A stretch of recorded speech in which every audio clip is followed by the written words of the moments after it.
ఏమండి, ఒక క్వశ్చన్ అడుగుతాను, మీరు ఆన్సర్ చెప్తారా? ఏదో ఇలా టైం పాస్ కానీ బీచ్కి వచ్చాము. ఇక్కడేంటి మళ్ళీ నీ గోల? ఊరికేమో వద్దులేండి.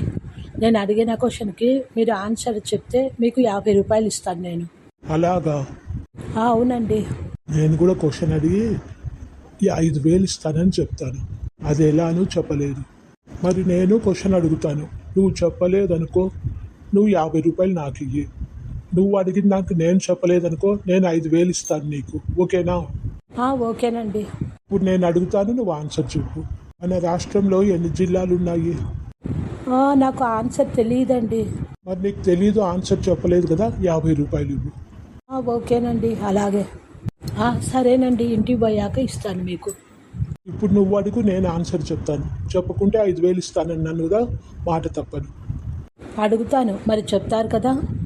చెప్తాను, అడుగు. నిలబడితే 2 కాళ్ళు, పడుకుంటే 3 కాళ్ళు. ఆ జంతువు పేరేంది? ఇదేం క్వశ్చనే ఇలా ఉంది?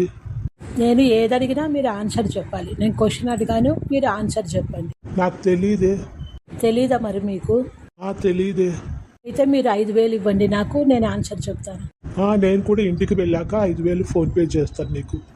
నువ్వు చెప్పు ఆన్సర్ ఏంటో నేను కూడా తెలుసుకుంటాను. నాకు కూడా తెలియదండి. ఇంకో 50 రూపాయలు మీకు నేను ఇంటికి పోయినాక మొత్తం 100 రూపాయలు ఇస్తానండి. మేమంటే తక్కువగా లెక్క వేశారా? ఇప్పుడు తెలిసింది కదా మా గురించి. 100 రూపాయలు పోను 4,900 నాకు వస్తాయి ఇంటికి పోయినాక. నేను హ్యాపీ. ఏదో వచ్చి ఇలా బుక్ చేసావేంటే, నాకు 4,900 ఇప్పుడు పోతాయి. ఎక్కడికి? నాకే కదా వచ్చేది. నేనేం చేస్తాను, ఇంటికే ఖర్చు పెడతాను కదా. ఇంటికి వెళ్దామా? ఓకేనే.